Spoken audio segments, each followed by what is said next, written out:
Chers amis, chers abonnés, bonjour. Nous sommes le dimanche 28 juillet 2024 et j'espère que vous êtes en forme et que ce week-end se passe bien pour vous. Je vais vous faire la guidance de la semaine comme chaque semaine. Donc c'est un tirage à choix en fonction de la pierre que vous aurez choisie et qui va vous orienter cette semaine. Donc qui va partir à compter d'aujourd'hui jusqu'à samedi prochain. Vous avez le temps de faire votre choix de pierre. En attendant, on va démarrer avec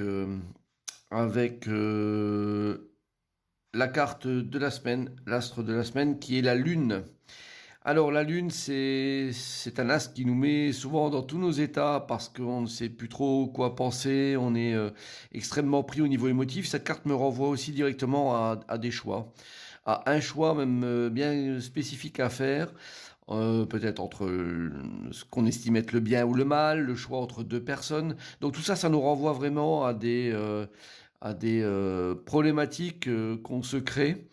Donc ne vous étonnez pas, cette semaine est axée sur tout ce qui est ressenti, tout ce qui est émotionnel et le fait de ne pas se sentir forcément très très bien. Vous n'êtes pas malade, hein, mais simplement les émotions sont tellement fortes que vous ne savez plus sur quel pied danser et ça peut vous déstabiliser. Donc la lune parle de ça cette semaine.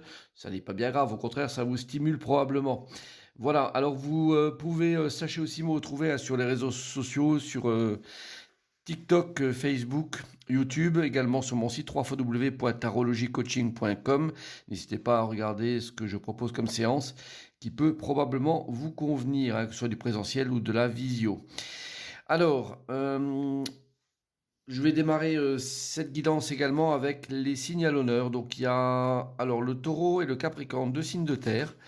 Qui reçoivent la carte du soi supérieur et de l'activation. Donc on vous propose à vous, deux signes de terre, donc taureau et capricorne, de croire en vos capacités, de les rendre concrètes, d'activer ça et de prendre en compte que vous avez un soi, on parle de soi supérieur, hein, qui est très présent et qu'il faut s'en servir. Donc surtout avec la lune présente, n'hésitez pas à aller profondément au fond de vous-même et de faire émerger, je dirais, la meilleure partie de ce qui vous représente pour aller vers des horizons et des sphères qui sont plutôt intéressantes. Normalement, avec ces cartes-là sont des cartes qui sont très ouvertes et très intéressantes pour son développement personnel. Amis taureau et capricorne. Alors, de l'autre côté, on a le lion et la balance avec la carte de façade et croyance. Alors, pour vous, lion et balance, on parle de ce qui est éthique et des croyances que vous pouvez avoir. Donc regardez-vous, faites face à vous-même, posez-vous les bonnes questions. Avez-vous raison de penser comme ça? Au contraire, êtes-vous dans l'erreur?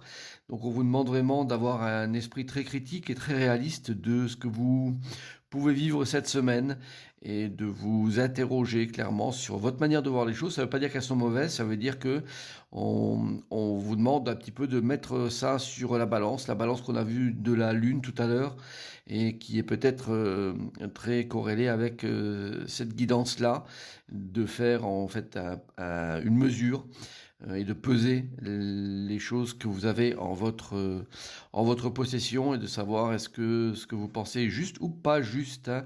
Donc faites face à vous-même, Lion et Balance. Alors votre choix de pierre est fait, on y va avec la pierre noire. Vous qui avez pris la pierre noire, on a la carte de l'impératrice à l'endroit et la carte de se couvrir protection. Alors, une carte à l'endroit, c'est toujours intéressant dans le tarot. Elle vous projette hein, sur réalisation, concrétisation de choses. On avance, on développe. L'impératrice est quelqu'un qui ne s'arrête pas, qui est toujours en plein développement.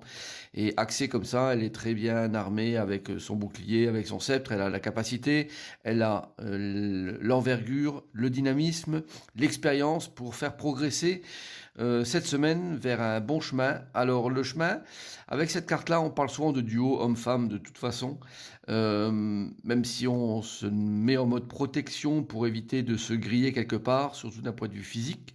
Mais cette carte, elle me fait souvent penser, me renvoie souvent à cette idée de faire correspondre deux individus, hommes et femmes, pour que ça puisse fonctionner au mieux. Donc si vous avez pris cette pierre noire, entrez probablement dans cette direction-là, qui est la direction d'essayer d'être en phase alors avec un autre individu, donc soit un homme, soit une femme, et puis de faire en sorte que ça puisse coller au maximum. Donc c'est une très bonne carte pour tout ce qui est relationnel à tout niveau. Elle est très bien axée pour ça. Donc vous qui avez pris la pierre noire, c'est plutôt une carte très positive dans ce sens-là. Alors la pierre violette, nous avons l'arcane sans nom inversé et puis devenir fou, sagesse. Alors, semaine qui est plutôt délicate, on va dire, parce que l'arcane sans nom inversé, lui, nous met vraiment dans le rouge avec des fortes interrogations, un peu de déprime, du mal à passer à autre chose, à se demander, voilà, avec la carte de devenir fou sagesse, qu'est-ce qu'on doit vivre, qu'est-ce qu'on doit penser de ça. Et donc, si vous avez pris cette bière violette, vous êtes probablement dans une situation de vous poser 10 000 questions. Est-ce que vous devez continuer ou pas sur cette voie? Est-ce que vous devez accepter ce qui arrive ou pas? C'est très personnel. En tout cas, vous devez sortir de ça. Ne restez pas dans cette situation. Avancez, positionnez-vous. Important le positionnement, sinon l'arcane sans nom, elle vous fait vraiment être dans des situations pas très très exceptionnelles, hein, même plutôt mauvaises. Donc acceptez, en la retournant, cette carte, acceptez ce changement, cette transformation, ce deuil, et ainsi vous verrez mieux, vous verrez plus clair dans cette notion, soit de devenir fou, soit au contraire que vous avez acquis de la sagesse et vous pouvez avancer sur un chemin positif. Donc semaine délicate mais qui est intéressante parce qu'elle va vous secouer et peut-être vous faire grandir, hein, donc par ce tirage-là. Pierre jaune, alors nous avons le battleur inversé aussi, et puis la carte de l'air invisible. Alors si vous avez des projets en tête, des idées nouvelles que vous voulez mettre en place, et ben mettez-les de côté. Parce que pour l'instant, il y a trop de choses qui sont dans l'indécis. La carte de l'air et l'invisible montrent souvent des choses justement qui sont invisibles, qu'on ne voit pas et qui sont cachées à votre insu. Et le battleur inversé n'a justement pas ces informations pour pouvoir imaginer les choses, commencer les projets. Donc mettez tout ça de côté, ça ne veut pas dire que vous ne pouvez pas y revenir d'ici quelques jours ou dans une semaine, dans un mois, mais pour l'instant c'est trop optimiste, trop risqué d'envisager quoi que ce soit sur un démarrage de relation, sur un nouvel emploi, sur une nouvelle façon de communiquer avec les gens, sur un nouveau logement sur lequel vous avez une vue peut-être. Donc mettez tout ça de côté, vous verrez que finalement vous aurez bien fait d'attendre un petit peu.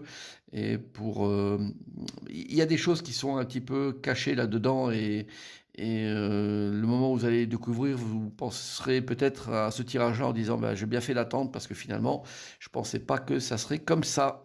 Voilà, donc le tirage est fini. Je vous souhaite bien sûr une très bonne semaine à vous toutes et à vous tous. Et je vous dis à très bientôt. Au revoir.